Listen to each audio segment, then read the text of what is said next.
recognition of its strength in the realization of the MDG-related goals. Being the lead agency for global health, it is always the core business of the World Health Organization to support countries in strengthening their national health system, and the Gambia is no exception.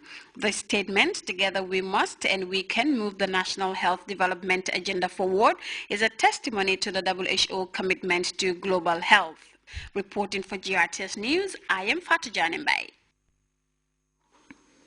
The Operation Save a Baby, backed by the Gambia International Airlines, Friday presented cash and gifts to the first twins of the year 2014 in a ceremony held at the maternity unit of the Edward Francis Small Teaching Hospital. The twins and their mother, Salimatu Ba of Kianjataba in the Lower River region, received $100,000 from the Operation Save a Baby initiative, as GIA presented them with $30,000. Aissatou Bajan Sar has more in this report.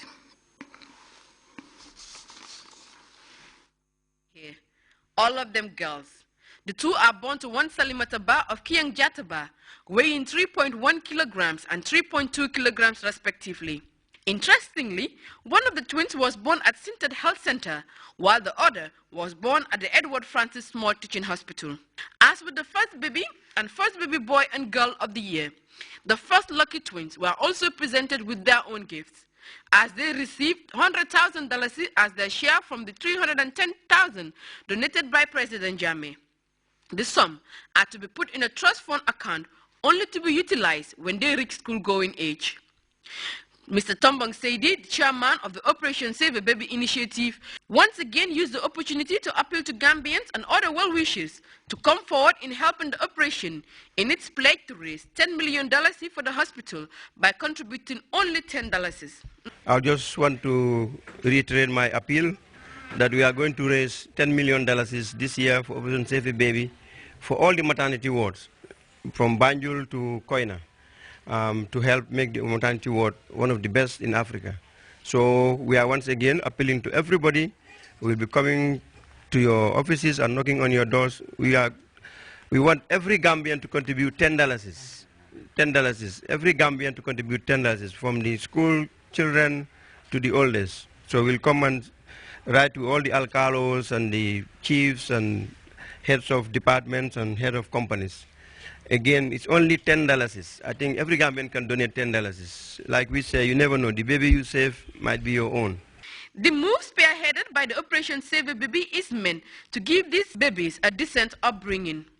GIA and all the banks for this presentation.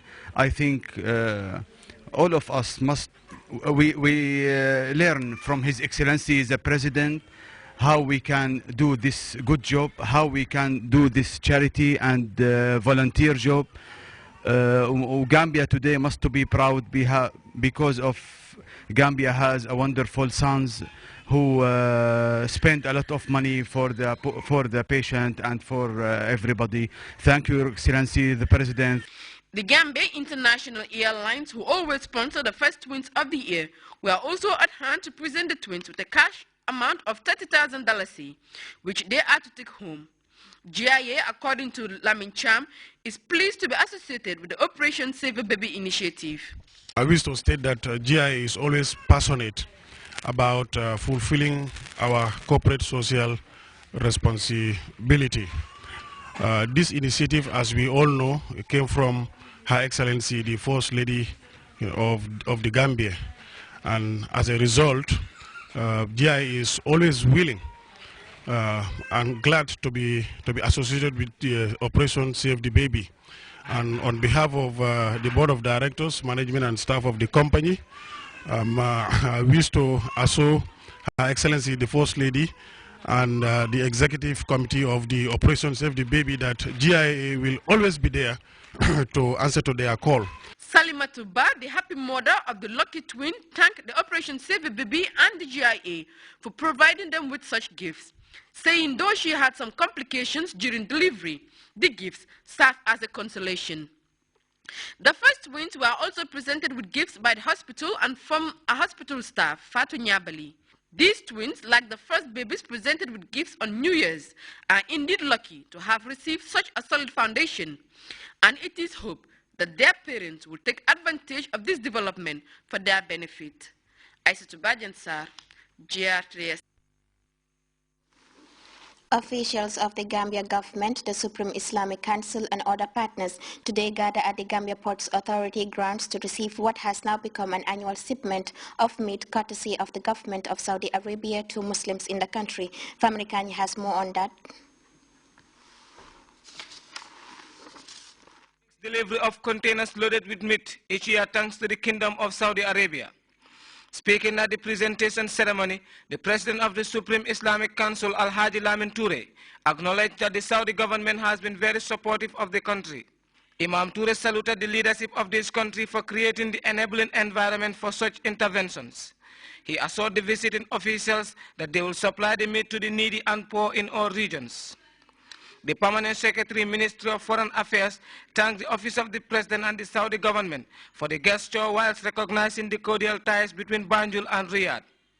For Dr. Mbai Kebaka, the presentation is a move in the right direction.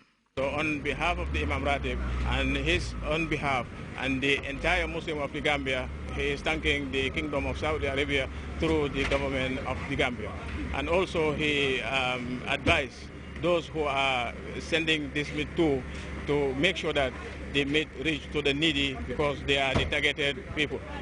The Islamic faith advocates for sharing and caring with the less privileged and with such a spirit once again demonstrated by Saudi Arabia. Authorities here are giving assurance that the meat will be distributed fairly. Famara Kani, Grts News. The Ministry of Higher Education, Research, Science and Technology recently validated the Tertiary and Higher Education Act 2014. The document, as Fatou Janembai tells us, now serves as the working tool for the Higher Education Ministry in its all-out effort to widen the accessibility of tertiary education in the country.